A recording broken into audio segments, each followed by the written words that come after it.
Hey, what's up everyone? Morey Croson here, and today we're going to be breaking down Justin Fields' preseason debut, and we're going to start the video right now.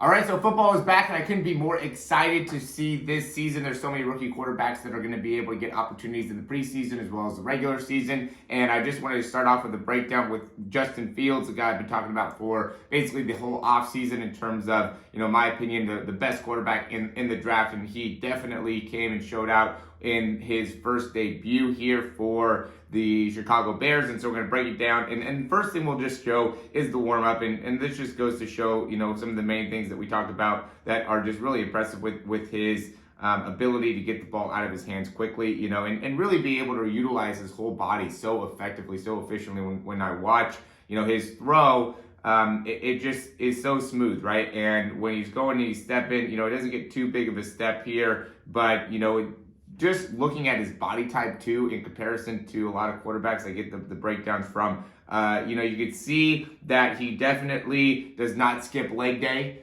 so if you're a quarterback and, you're skipping leg day, you're not doing yourself any favors. You really have to be able to utilize a lot of force in the lower body and still be able to have the range of motion, the flexibility in that lower half to be able to create the rotation necessary to really create a lot of power in the throw. Right, and so we can see from this position, he's created a good amount of disassociation. He kind of steps off to the side. I know we can't really see this, but we've seen it from other angles. He kind of steps off to the side here during the throw. And, if we look to see how quickly he gets that, so from the time he kind of loads and get the ball back, so let's say it's 10:90 here, in comparison to, when he gets the ball up ready to get out of his hand.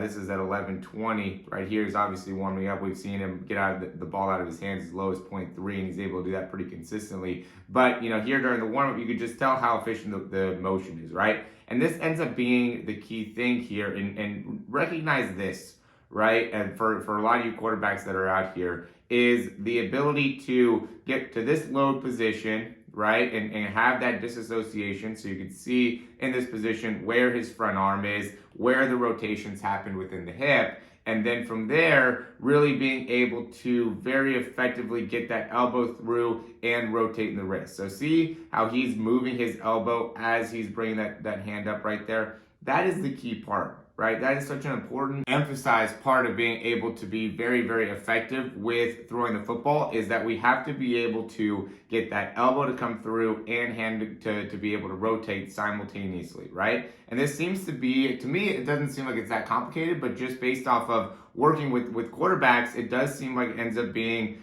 something that is a little bit harder to accomplish. In my opinion, it should be, right? It should be fairly simple to be able to do this, but it ends up being, a complicated process, especially if you don't focus on it, right? If it's not something that's a natural habit for you. I see a lot of guys that go here and they just bring the ball all the way back behind their head, right? Get stuck all the way back here without moving that elbow. And then from there, end up in a position where the ball is way over here instead of way over here. Meanwhile, their hips are all through, everything from the upper body is all ready to go. And then their arm ends up being behind, and then that ends up making it so you utilize a different group of muscles than you're going to end up using when you actually throw the football. And over a period of time, it's going to create a situation where you end up just being inefficient with your throw and not utilizing the right muscles within the shoulders, within the arm, within your wrist, and all that ends up accruing into somebody that just isn't able to throw with as much power. I'm going to quickly interrupt this video just to say, if you like the information, go ahead and click that thumbs up, subscribe down below. We'll hop right back in the video. So, for any of you younger quarterbacks that are watching this, I would just say it is so important for you to be able to really improve your mechanics. The younger you are, the better off you're going to be, because now you could start developing the right muscles to be able to decelerate the throw, accelerate the throw, utilize your whole body when it comes to actually throwing the football. So once your mechanics end up being inefficient, that ends up creating the habit of you always throwing with the wrong muscles, or creating a situation where your joints end up being tight or stiff, or not being able to achieve the right ranges of motion, and then we have to go and work to be able to correct that. So, if you're watching this and again, you're a younger quarterback, or you're a dad of a younger quarterback or a coach of a younger quarterback, I would highly recommend you guys checking out the breakdown down below, just because it'll provide so much value for you in terms of correcting some of the main parts of the mechanics that could end up having a negative impact on the throw long term. So really, really recommend that. Go and check the description. I'm going to go into the throw here with Justin Fields. And the big thing that ends up, standing out to me with Justin Fields is that initial movement, right? So you can see, and this is where the explosiveness ends up being important, where you got to be able to have a great stretch shortening cycle. You got to be somebody that, you don't necessarily need to be working in the weight room a ton. You have to have a degree of athleticism, right? You should be playing, basketball or baseball or even soccer if you don't want to be, working out, to make it so you can build up that fast twitch muscle fiber, even running track, even doing sprinting, something like that. Long jumps, high jumps, things like that could all do the same thing here. But you can see, so he loads into his hips very naturally, right? And then immediately he pushes off and gets this full extension right there, right? So that extension is a very difficult thing to be able to teach, and a very unique thing that I see in quarterbacks, right? So he is able to extend off that back leg and get that disassociation within the hip. And then from there, you can see that he's in a great loading position as well. So now, once he gets that extension and gets those hips around, he's ready to drive through with that arm. And that's why he's able to, with such ease,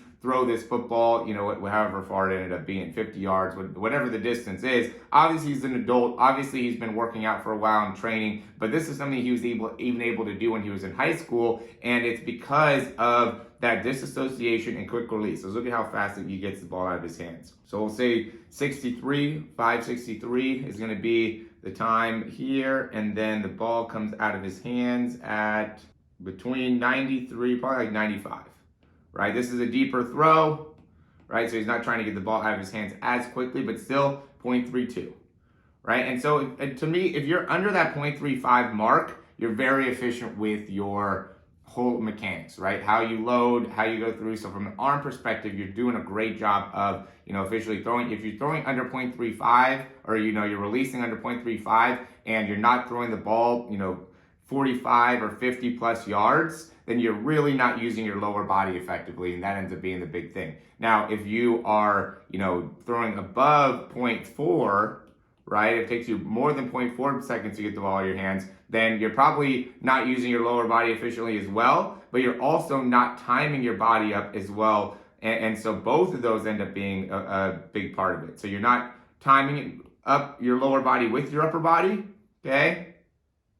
And you're not as efficient as you can with your arm. So you're trying to utilize too much of your arm during the throw. If you're, again, above 0.4 seconds to get the ball out of your hands, you're using too much arms when you're throwing, and you're really not maximizing the timing within the throw. You could be utilizing the lower body well. You could have good lower body mechanics, but if you don't have the right timing and the right sequencing, it doesn't matter, because it ends up still costing you in terms of how the kinematic sequence works in being able to get the ball out of your hands. So, obviously very passionate. I know there's a lot of information here, guys, so if you need to go back and rewatch it, go ahead. I think Justin Fields is a great person to watch. I think Josh Allen is a great person to watch. I think Patrick Mahomes is a great person to watch. Zach Wilson, there's so many great quarterbacks. Trevor Lawrence, really, the wide variety of the quarterbacks in the NFL you could watch and learn a lot from. But you do want to be able to, when you're watching, understand what it is that you're looking at, right? And some of the main things go into the timing, go into the sequencing, and understanding how we can apply that information to our throw will make it so over a long period of time we'll be able to make substantial growth in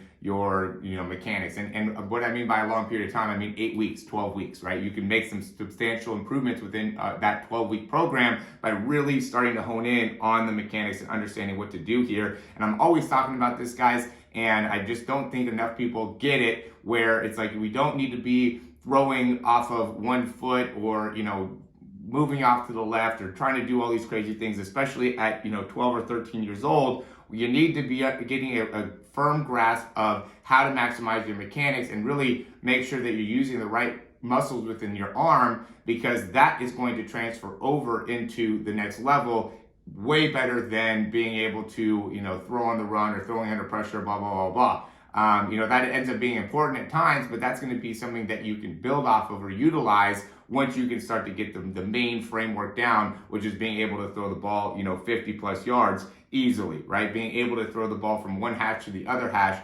easily. That ends up being the most important part of being able to build your quarterback mechanics right now, right? That should be priority number one, is getting that arm strength, getting that accuracy, getting that consistency down, and being able to translate that into your overall gameplay. And once you can do that well, then you can start to implement the more complex type of throws. All right, so as always, guys, thanks for watching the video. If you like the information, click that thumbs up, subscribe to the channel, and if you have any questions, comments, or recommendations, you can leave those down below. As always, I highly recommend the throw breakdown. I think that'll be hugely beneficial for anybody that is looking to improve within their mechanics as fast as possible. The throw breakdown's only 4 weeks, while the throw program is going to be 12 weeks. I know there's a lot of people that are in the season right now, and so it might not be as easy to do the full program. And so for that, I say do the 4 weeks.